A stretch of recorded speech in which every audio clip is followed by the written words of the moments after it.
What do you think? It's not things I know, figure it out yourself. Even when I try to consult, he won't even listen.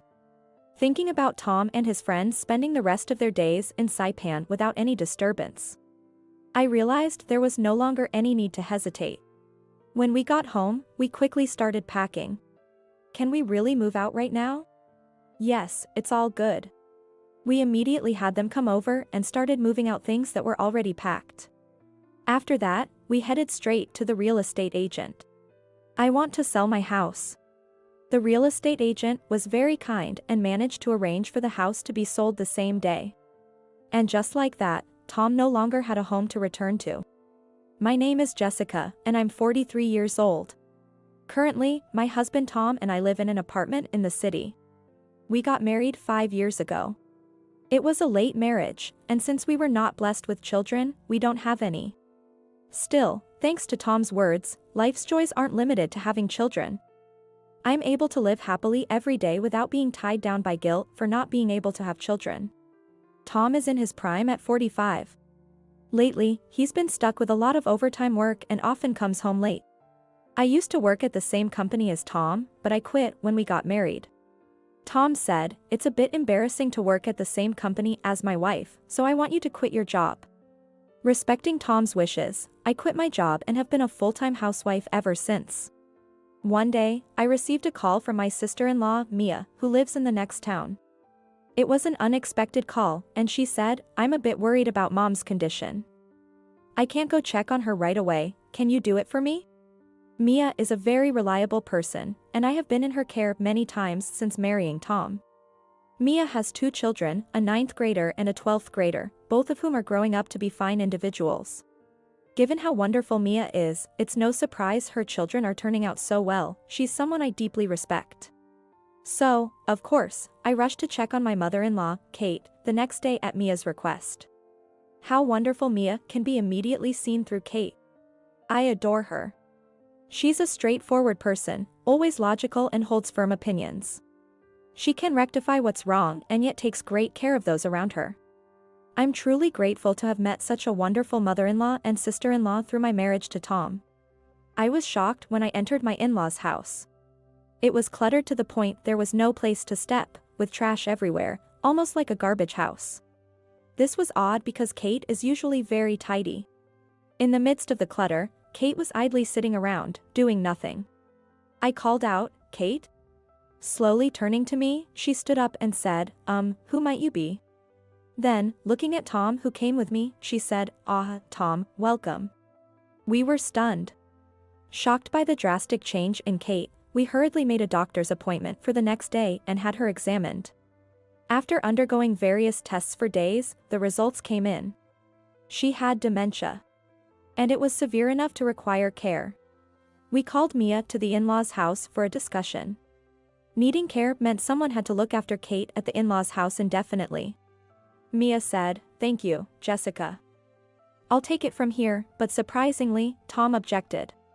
"No, Mia, it's tough for you since you live far and moving here would be hard on the kids." Indeed, since Mia lives in the next town, it would mean her younger child would have to transfer schools. "We'll move back here and take care of Mom." "That's okay, with you, right, Jessica?" I was surprised. I never thought Tom was such a responsible person. Moved by Tom's sentiment, I firmly agreed, of course. After all, it's for my beloved Kate. And so began my days of caring for Kate. Moving to the in-laws, our daily life with Kate started. While managing the house, I took care of all Kate's needs. Since she would try to wander off if not watched, I had to keep an eye on her at all times. Whether doing laundry, cleaning, or cooking, I was always watching over her. But then, I noticed the loneliness in her expressions.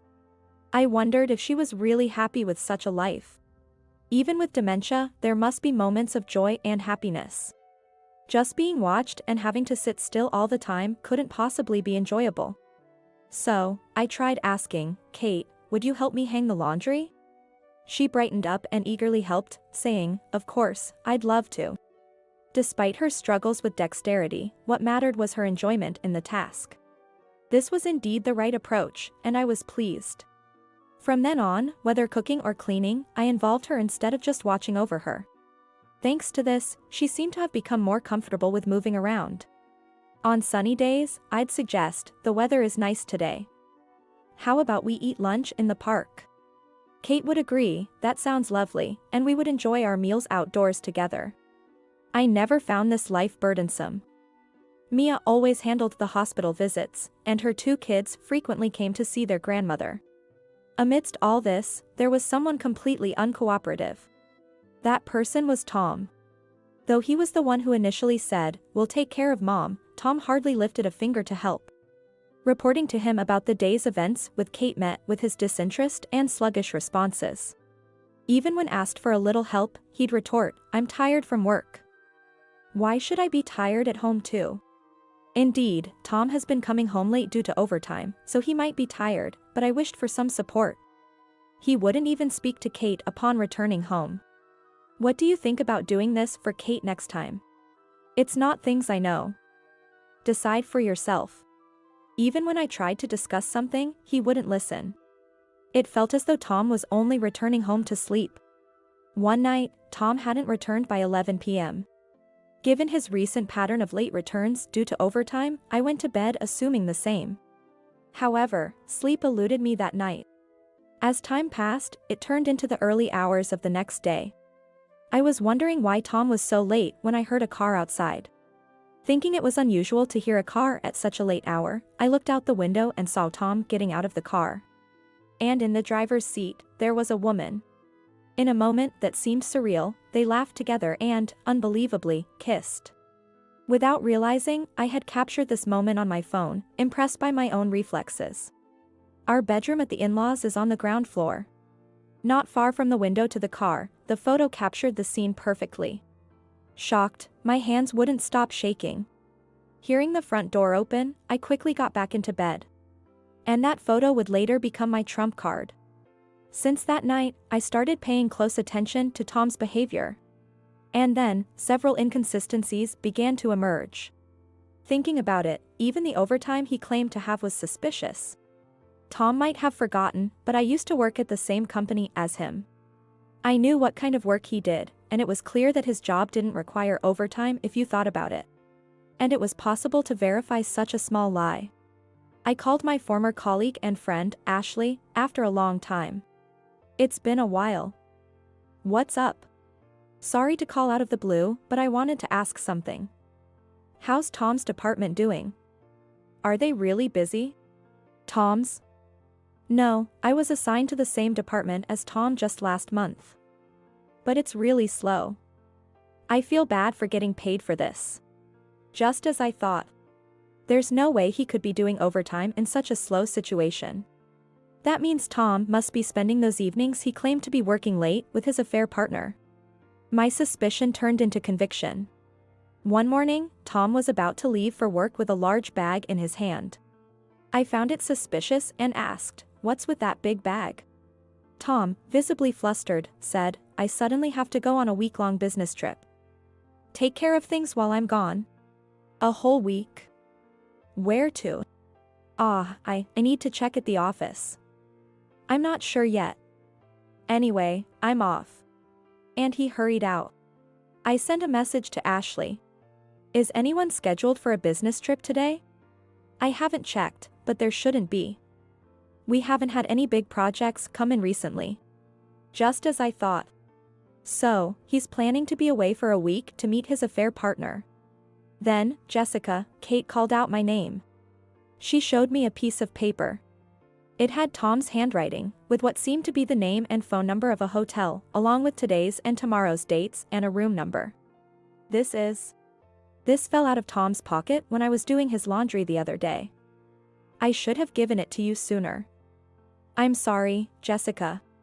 For Tom's behavior. So, Kate, you knew about Tom too?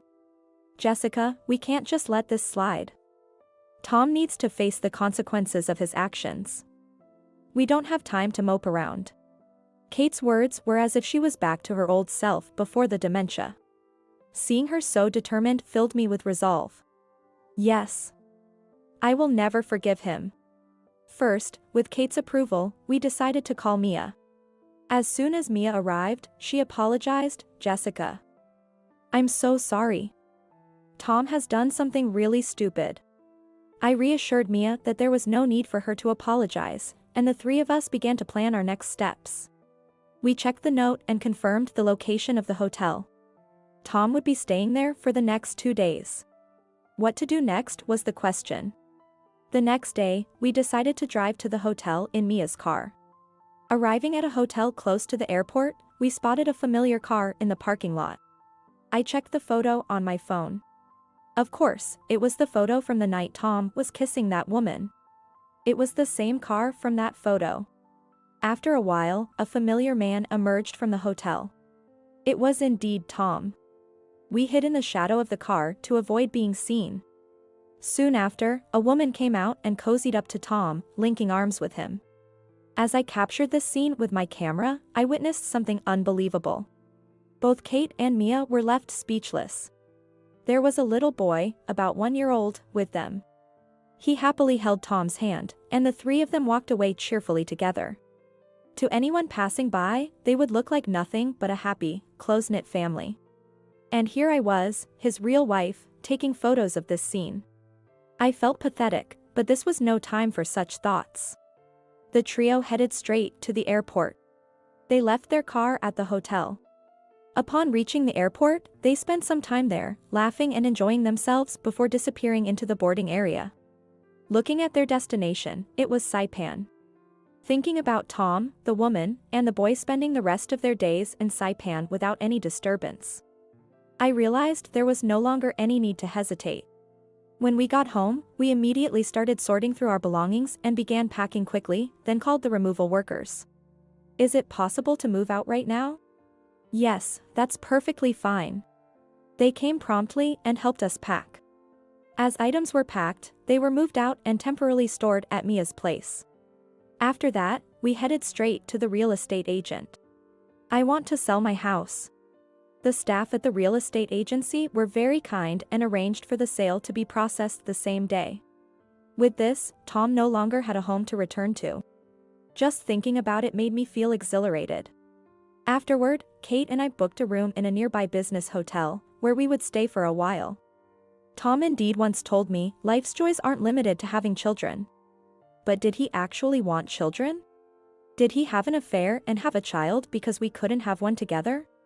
Only he knows the truth, but as Kate said, I can't just let this go without doing anything. I will never forgive him. 7 days later, Tom called my phone. "Hey, where are you? I can't open the door and get in." "That makes sense. Because I sold that house." "What are you talking about?" "Hope you enjoyed your 5 nights and 6 days trip to Saipan. Was it fun with your family of 3? I hope it made for some good memories." Well, I could tell Tom was frozen on the other end of the line. I continued. "You no longer have a home here. We've moved out and sold the place. You should go back to the woman and your child." "Wait, it's not like that, it's a misunderstanding. That child isn't mine, it's..." Fed up with his excuses, I unleashed all my anger. "Don't mess with me. Enough with the mocking, alright? You think excuses are going to fly now? I never want to see a scumbag like you ever again." Tom was silenced, perhaps shocked by my outburst. Kate, who had been listening on speaker, spoke up. "Tom, no matter how much you try to squirm your way out of this, it's futile. We have all the evidence, and this call is being monitored by a lawyer. I'm severing ties with you as a parent. Don't expect any leniency or inheritance from me." "But..." "Wait, Mom. You're not even showing signs of dementia. Idiot. I am genuinely diagnosed with dementia. But how could I not be there for Jessica in her time of need? She has been by my side through everything. I couldn't call myself a mother-in-law if I didn't repay that." Hearing this, tears welled up in my eyes. Despite everything my husband did, I was fortunate to have such a kind Kate and a supportive Mia. I was truly blessed as a daughter-in-law. Later, I divorced him. Thanks to the excellent support from the lawyer, I could divorce without any troubles. Of course, the photos served as crucial evidence, but the most significant factor turned out to be the existence of a secret child. The fact that I couldn't have children was also part of the reason, which feels quite complex when I think about it. I reported all the details of the affair to Tom's company, and he quickly became the subject of rumors there. However, these were not good rumors, and as a result, he was met with cold stares from everyone, from his coworkers to his superiors. Despite being unable to quit his job, he now works miserably, looked down upon by everyone. The affair partner, now aware of his financial ruin, treats him coldly, and he's not even allowed to see the child. Though he still has to pay child support. His life has become quite pitiful, both financially and mentally. Mia's eldest child got accepted into college and started living independently. Because of that, Kate began living with Mia. I purchased a plot of land and built a small, single-story house on it. It was there that I began a new chapter in my life. Utilizing the qualifications I already had, I now work from home. Kate and Mia often visit, so I never feel lonely. The dementia Kate had seems like a distant memory now. Although the doctors say it's hard to declare a full recovery, she credits her improvement to my support. I'm determined to find more joy in my life and live happily ever after.